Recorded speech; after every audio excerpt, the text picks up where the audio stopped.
Well, friends, it has been raining for a long while and it is humid. I might have to defog the camera from time to time, so this is going to be the best garden tour we can do for a while. And let's start with the trees. As you can see, they're greening up really nicely. They've been in for 3 to 5 weeks, depending on what kind of tree. This is the latest one to get any sort of green, the peach tree. Isn't that nice? They all took well. A little side note about the yard, you see all those brown spots?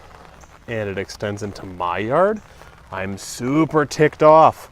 All of this really nice white clover. I kept one patch that didn't get murdered, but my neighbor decided to hire somebody to get rid of the clover in her yard. She has some yellow stuff. And the company went all the way into my yard. Really ticked off about it because my bumblebees liked it. And now, not only don't I have that for the bees, but my yard is brown and gross. Moving on to the garden, as you can see, the arch is up. Ooh, there's a build video for that. That's going to be a 3-part series. First the arch, then the door, and then a pergola. So let's step on in. You know what? I'm actually underneath an umbrella. Hold on.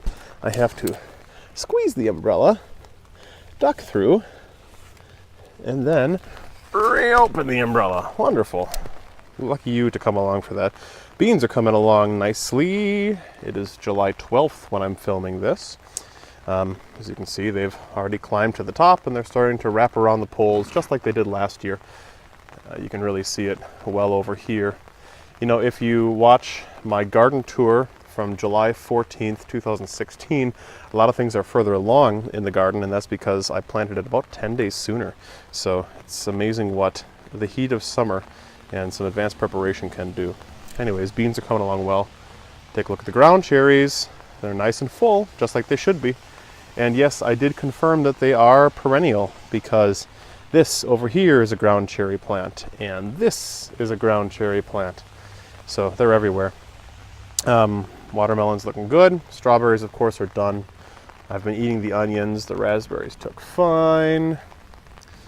Hey, look at the hillage of potatoes. The hillage has kind of gone flat. What do you think I should do, guys? Do I need to re-hill it? Do I need to cover some of these leaves? I love some suggestions. Take a look at the gourds since I repositioned them over this trellis. Like we talked about 2 weeks ago, that mistake of the cucumbers. Oh well, just ripped them out. And that was fine, but these are going crazy. Let's see, do we have any actual gourds started yet? No, but I got a lot of flowers that are binding off. So we should get a good harvest of squash. Tomatoes over here. You know, lots of buds, and they're finally starting to close off. So that bodes well. Hopefully we'll get some red tomato production on there sometime soon. Same over, oh actually, you know what? Take a look. We got a few started over here. There you go. That's encouraging. These are big round red tomatoes like your fist. So that'll be good. Oh yeah, all the gourds are binding off. That's good. Good, good, good. Zucchini looks fine. This one looks a lot better. It was pretty sickly looking a while ago. No eggplants on it yet though. And again, this time last year, I had eggplant, but it's because I got things in 2 weeks earlier. And this, what happened here? Looks like somebody sat on it? That's odd. Maybe the wind started blowing it over? Well, we'll just have to see what comes of that. Very disappointing. Oh, doesn't the bench look nice though? In the rain. Yes, it does. The rest of the garden is coming along well. I haven't hoed for about a week, and now I'm going to be gone for a few days in Michigan visiting my wife.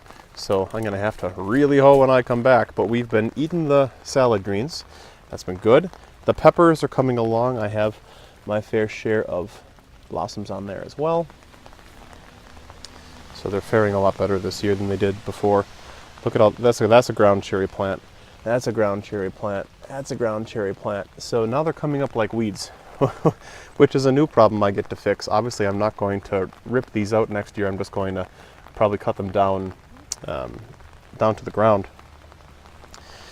Look at this beautiful, this kale is probably the prettiest plant if I had to pick one in my garden. It just looks so nice. So does this lettuce that overwintered from last year. Right here. And it's just a pretty looking chunk of lettuce. Kale looks nice too, doesn't it? This ancient, colorful stuff. Not kale, sorry. Swiss chard. Over here, the Brussels sprouts and the celery and the cauliflower are coming along very nicely. I'm quite pleased with the tassels there on the celery. Let's take a look at a cauliflower. I had to bind a few off. Oh yeah, here, take a look inside there. Look at that. That's good and tight. Can I get any closer? Yeah, that's pretty cool.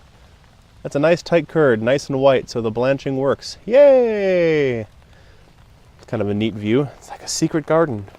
What else do we got? Oh, I got a curd there I need to tie off so I can get blanched. And the rest of these, it looks like they're going to be a little bit later, which is good. Oh, there's a little small one. Twice as wide as a golf ball in diameter. Cool. Yeah, guys, that's the extent of it.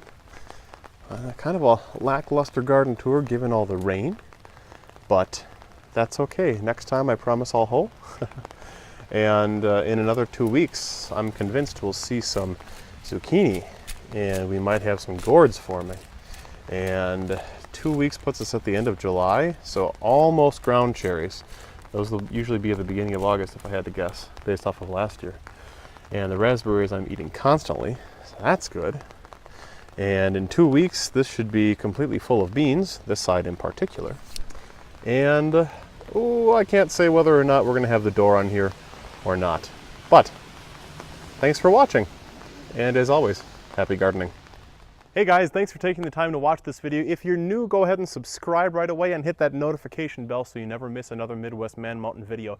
If you like this, you'll like either of these. And thanks to my Patreons for making things possible. Until next time, bye!